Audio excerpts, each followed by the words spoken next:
Hello, my name is William Donahue, and this is my Project 1 for Introduction to Plant Science on grain amaranth. So, kind of want to start out today with why is grain amaranth important, or like what is this crop that you're talking about? So, grain amaranth is a pseudo-cereal that's used in a lot of different food components. In a lot of ways, it's still a niche component in a lot of those foods. But it can be used in bread, bread replacements, it can be a coagulating agent, it can be used in like pasta salads, so it has a lot of functionality, and it also has a little bit of functionality in terms of like popped grains and like integrating more whole grains into your diet as well. It can also be used in a couple of different cover cropping situations, which we'll talk about later on in the presentation, and kind of getting into where we're going, one of the main gaps with the uses of amaranth is that there are a lot of production issues that are still kind of getting the kinks worked out of them, and there's a lot of gaps in market development in terms of making sure people are interested in eating amaranth, because it's not like a normal grain, it's a little bit different. So we're going to talk about all of that today, but that is what grain amaranth is. And so the reason that I haven't said a species yet is because grain amaranth, the normal production species are a combination of 3 different species, and that is Amaranthus crensis, Amaranthus hypochondricus, and Amaranthus caudatus. And so a lot of grain amaranth species that are in production right now are hybridized versions of those 3 different species, and include genetic components from all 3 of those species. The main cultivar that's in production right now in Midwest systems is called Plainsman, and it is a hypochondricus variety, mainly with I think a little bit of crensis and hybridized into that program. It was developed at Nebraska State University, so that kind of gives you some context about where this crop is important. It's mostly a supplemental crop in some Midwestern cropping systems. So in the Amaranthus species family, there's about 80 different species ranging from tropical to temperate. And of those amaranth species that are closely related, they have a lot of different applications. There's a couple of different amaranths that are used for vegetable leaf production. There are some ornamental varieties, such as levelized bleeding, which is kind of like a long beaded variety of amaranth. The vegetable leaf production, that one is called Amaranth tricolor or Joseph's coat. It kind of looks like coleus almost, but it's used for a lot of those applications. And then some of you might even be familiar with some of the weed species that are amaranth, and that those are things like Palmer amaranth or pigweed. And so those have also been really prevalent in agricultural systems, but in a totally different way. So kind of an introduction to what amaranth is botanically. So botanically, amaranth is classified as a pseudo-cereal crop. A couple of other pseudo-cereals would be things like quinoa. Think about things that are not grasses, but they produce that grain head that is really beneficial and is used for a lot of different applications. We're going to continue to talk about that. It is a broadleaf annual crop with C4 photosynthesis capacity. So that makes it really temperature and drought resistant, which is kind of what lends itself to it having almost like weed-like habits, which is where you get like Palmer amaranth and pigweed from. They're very drought resistant. They can kind of find the niches in the ecosystem and fill them out. So as the grain amaranth, the different variety, also has a lot of those temperature and drought tolerance traits, which is actually really beneficial when we talk about like climate change. It has really short growing periods because it's the annual. It has a really great upright habit, so like I think they grow 6 to 9 feet tall with large seed heads and high reproduction rates. If you've ever walked up to amaranth, like a Palmer amaranth, and like rubbed your fingers in the seed head, you'll see like tons of really, really small seeds fall out, especially when it's kind of near maturity. So the same thing happens with grain amaranth. It has a lot of really, really, really small seeds. It has a high protein content, a high antioxidants, high critical amino acids such as lysine, and it can be used as a gluten-free component. So those are kind of looking at it nutritionally, but it has a lot of really beneficial things in that aspect. It is normally self-seeding. A lot of kind of the more native populations of amaranth in Mesoamerica are self-seeding and they reoccur in the environment. And even some cover cropping situations will have that system going on. They have a continuous seed head development with maturity, harvest in late fall, and the flowering is not usually triggered by photoperiod, but it can be triggered by photoperiod if you're growing in the fall season. The history, amaranth was grown in Mesoamerica to start out with, and so it was a really popular staple crop for the Aztec culture, and that was along with corns, beans, and gourds. It lost the use in mainstream diets after European influence came to Mesoamerica, and so there's some ideas about why that might have happened. One of the ideas is that a lot of amaranth was actually used in sculptures to pagan gods, and as people in Europe came, they did not like that and they banned amaranth. And it is really popular in kind of those traditional markets in Mesoamerica and in organic and health premium markets today. That's kind of where we stand with amaranth today. So in Mesoamerica, it has both temperate and tropical varieties, kind of ranging in between, and has a lot of different applications in terms of cropping systems in a lot of those more traditional agroecological systems. So that includes intercropping, so they'll grow amaranth with corn or with other different crops kind of spaced in between. It also can function as a border row, kind of promoting pollinators, promoting ecological benefits. And then it can also be a monoculture for grain production. Temperate Mexican grain is the most popular, which is kind of Hypochondricus, like that variety. It is semi-temperate. It grows in semi-temperate grassland conditions and really benefits from well-drained, developed soil structure, which is kind of what you find in upper Midland Mesoamerica. The main method of propagation for amaranth is absolutely seed. Again, kind of going back to that seed head, there are tons of seeds on one amaranth plant, and it has a really, really high grain production, even comparable to rice or corn in some scenarios, depending on the types of grains and the quality of grain that you're looking for. Since it has that high seed production, it's not really beneficial to vegetatively propagate it or do any other specialized type of propagation.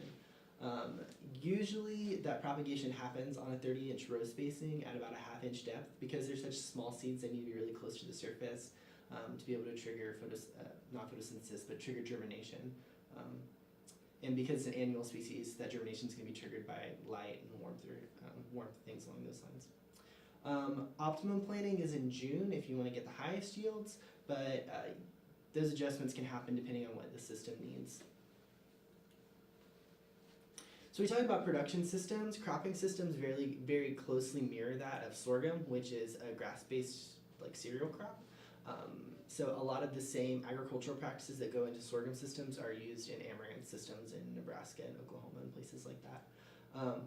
It is grown with conventional grain equipment, so anything that you would use for a lot of those more traditional grain scenarios you would use for amaranth as well. There's a little bit of adjustment, learning curve, because the seeds are a little bit smaller than even most normal grains. So it typically grows in fertile, well-drained soils. The yield of amaranth is typically tied directly in a direct relationship with nutrients and water, but for the most part, it's pretty resilient. And so rain-fed agriculture systems is normally what grain is produced under. There is no herbicide labeled for amaranth. Even though one of the main issues that we face with amaranth is competition with weeds, because it's also a weedy species. There is no herbicide label, so that makes it a little bit difficult, and you have to be very particular about what kind of weed management you choose. So typically that's going to look like cultivation in between the rows, or ridge tilling, which is kind of supporting the plant throughout the species, and it's kind of a combination of cultivation as well. But that's supporting the plant stalks more strongly. When we look at insects, the tarnished plant bug is really the only main insect species, which is analogous, and it can diminish grain quality, but most of the time pyrethroids are usually pretty reliable and are approved for use in grain systems. And the other kind of big issue we're going to continue to look at here in production systems is high seedling mortality, again because it's such a fast, small seeding annual, a lot of issues can come in on initial germination.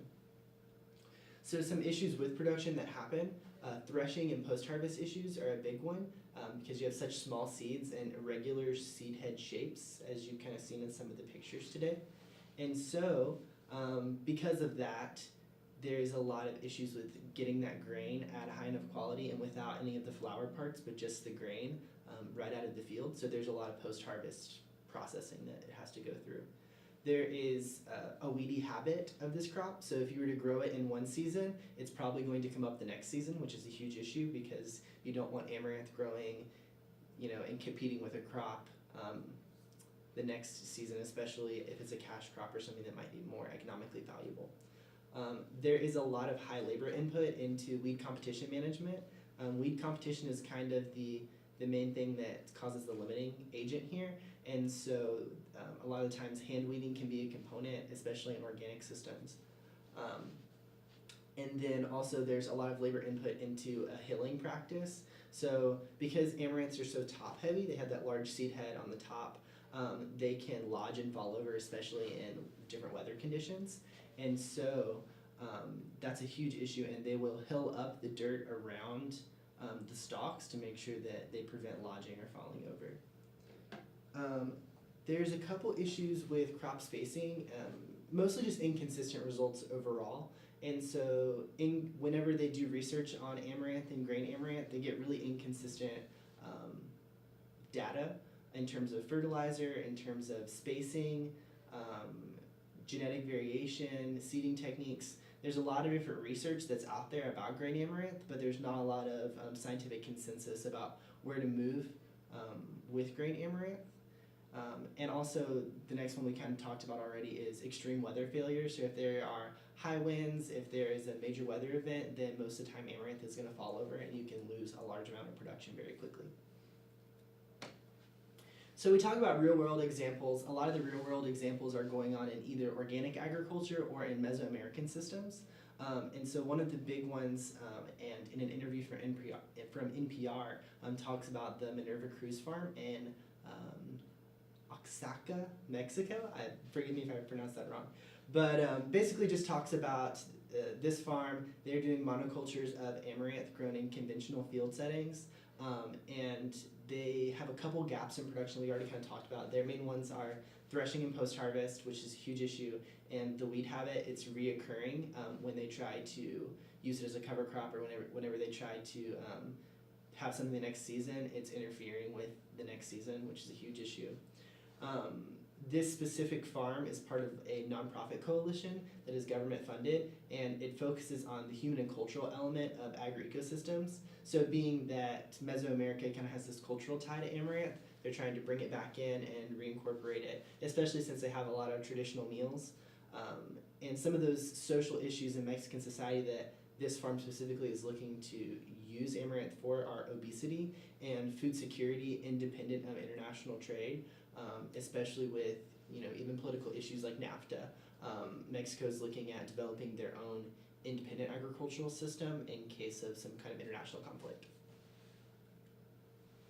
So we talk about Gainesville, and yes, absolutely, amaranth can be grown in Gainesville.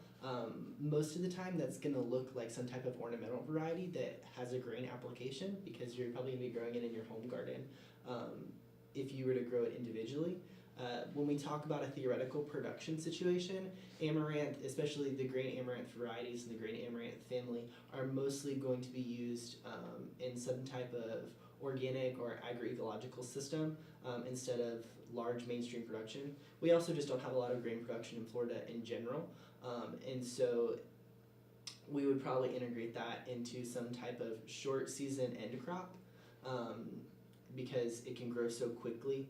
And if you were looking to have a quick turnaround on an annual crop, you had like an awkward 3-month gap, then you could grow amaranth because it has continuous growth. So you can grow it for as long as you want to, and then you can cut it down. And for some species, they have like a very distinct amount of time they have to be grown for, but amaranth is a little bit more flexible because its seed head develops over time, and that grain is going to develop over time. So you can cut it down a month in and have a lot less grain, but you'll still have something.